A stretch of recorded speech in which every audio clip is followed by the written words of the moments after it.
Maxie, obviously a really disappointing result. You can feel the hurt in the boys in the rooms, can't you? Yeah, you can.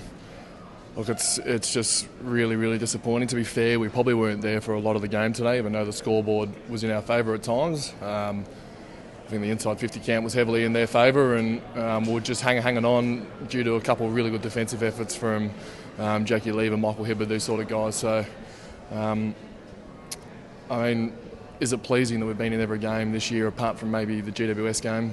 Maybe, but we can't finish it off, and it's the most ultra disappointing thing about it. Our last quarters and back end of third quarters are right up there of the worst in the competition, and it's something we're trying to improve.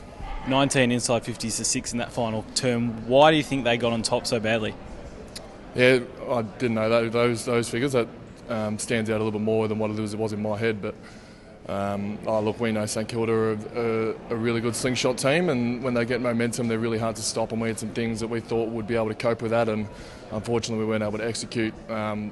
Mainly around the ball, we got sort of beaten up around there, and we lost our clearances, which is something we pride ourselves on. So, the basics were gone today, probably from quarter one. So we can say we were in there in the fourth quarter, and but we probably shouldn't have been. It wasn't a pretty game of footy. Do you think our ball use by foot really let us down?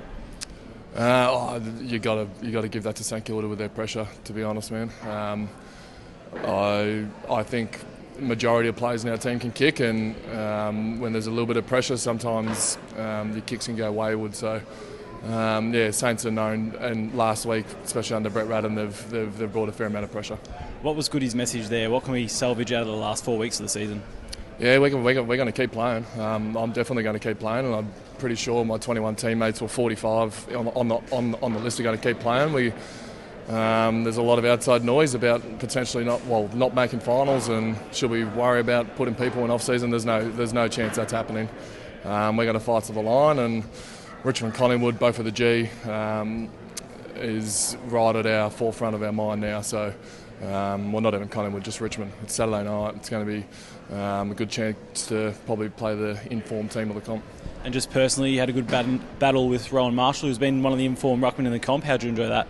Yeah, look, man, it's about 17 informed ruckmen at the moment, so there's no easy week, and you come up against a talented ruckman every week, and Rowan's come a long way. I actually played him in the JLT in 2018, and I was super impressed, and they didn't go for him throughout 2018, which I thought was a bit weird, but he's in this year and he's playing some really good footy.